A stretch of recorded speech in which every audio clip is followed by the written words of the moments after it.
All right, yesterday we were talking about the Han Dynasty, which lasted about 400 years and was begun by a man named Liu Bang, or Bang. I've heard it both ways, but I think Bang might actually be the accurate way of saying it.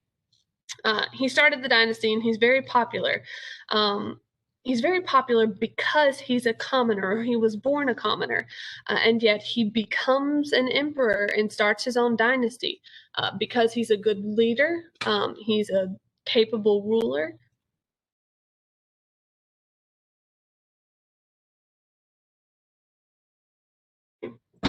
He's a capable ruler.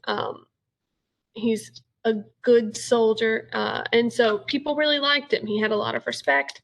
When he becomes emperor, he gets rid of a lot of the legalism that the Qin dynasty had put into place.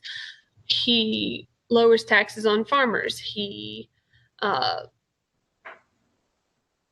gets rid of a lot of the stricter, harsher punishments on people in the country. And so he's very, very well liked. That said, of course, no one rules forever.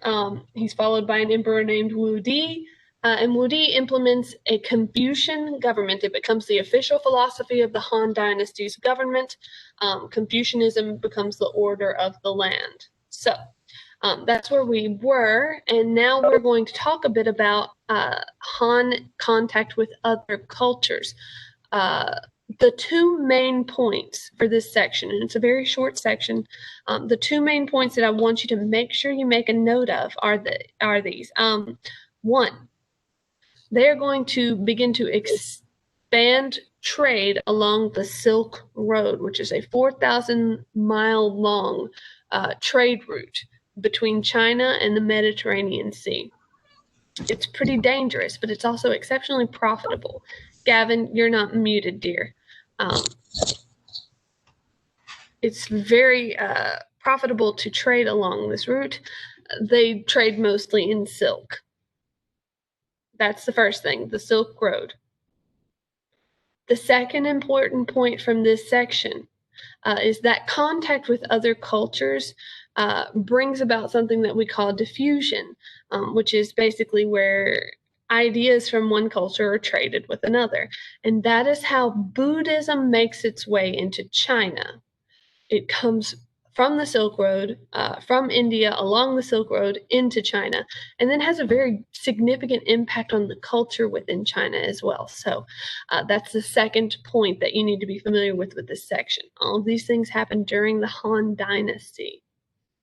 So back to the first point, there are a lot of advances in manufacturing that take place during the Han Dynasty. The empire is very prosperous. The Han begin to come in contact with other people, more people. Keep in mind, China has been relatively geographically secluded up to this point. The Chinese are master iron workers by this point, and they produce something that everybody wants: silk. The material made by silkworms, or from the silk of silkworms made into material. It's a very valuable fabric. It's a very fine fabric. Wealthy people want this, and not just the Chinese. Wealthy people elsewhere want this material.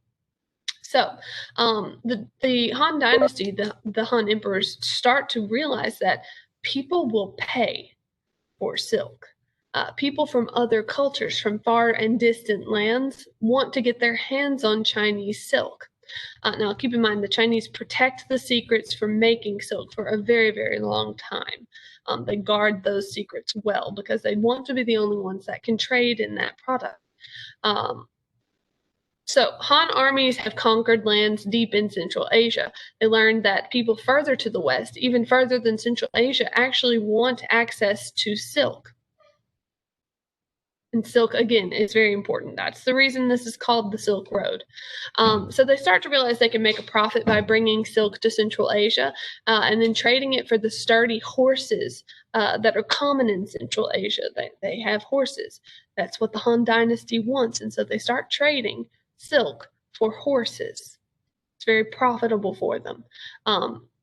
Traders, people who buy and trade goods, merchants, start taking silk that's traded in Central Asia, and carrying it along the Silk Road to even further reaches, even further to the west, all the way to the Mediterranean, so that people in distant lands can have access to this material. It becomes exceptionally prosperous. It becomes exceptionally valuable, and the Han Dynasty becomes wealthy because of this. Now, again, the Silk Road's pretty dangerous. This is a dangerous trade route. It goes through mountain passes. You can be assaulted by bandits and brigands at any moment. But it's worth it because it's going to make you rich. People are willing to risk the danger of that because money. People will do a lot of things for money. And so the Silk Road stretches 4,000 miles west from China until it reaches the Mediterranean Sea. You need to be familiar with that. You need to know what the Silk Road is. All right. It's going to have a big impact on China and the rest of the world because when you trade goods, you end up typically trading ideas and concepts. And so Chinese ideas make their way west. Western ideas make their, well, not Western ideas, but ideas from further west make their way to China as well, which includes the religion of Buddhism. It comes from India, as you might expect, in the 1st century AD. Now, keep in mind, we're now talking about Anno Domini. We're talking about BCE. We're talking about CE, the Common Era. And so we're counting forward now. We are in the current time, essentially. We're in AD. In the 1st century AD, Buddhism spreads from India to China along the Silk Road. The Silk Road makes all this possible, this diffusion of ideas and spreading of ideas from culture to culture. This is largely made possible because of the Silk Road. Over time, the Han government kind of becomes less stable, as seems to be relatively common. They enter into a period of unrest. People are going hungry. There's violence. There's rebellions flaring up. And people are suffering. Well, Buddhism offers an answer to why you're suffering. That's really kind of the whole point of Buddhism. Why you're suffering and how to get away from suffering, how to escape that suffering. So it's also much more hopeful than a lot of the traditional Chinese beliefs. It really takes off. People really take to it because people in China are looking for something to hope for. And Buddhism provides that for them.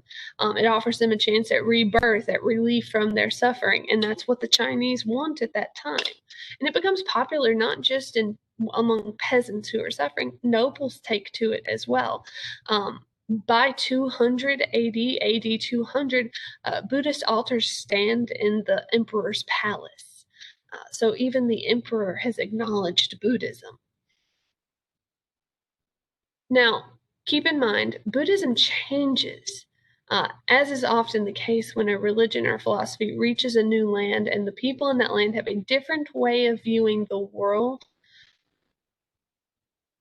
Naturally, it sort of adapts and is changed to accommodate the mindset of the people in that land. Now, the Indian Buddhists had difficulty explaining their religion to the Chinese at first. They start using concepts of Taoism in order to describe Buddhist beliefs. And so it kind of starts bringing Taoism into Buddhism in some ways to make it more relatable and understandable for the Chinese within the culture that they live in. For example, eventually in China, Buddha becomes a deity more so than just a teacher. And in Chinese Buddhism, typically speaking, the Buddha is worshipped. So there are a lot of changes to Buddhism in China, but it is still Buddhism. It will then, of course, spread further. It's going to reach the further reaches of Asia, all the way to the Koreas and Japan as well. And all of this is because the Silk Road brought it there. Chinese culture is going to change in response to Buddhism. Having it there, having those concepts and ideas present within their culture changes the culture naturally. We start seeing Buddhist monks in China.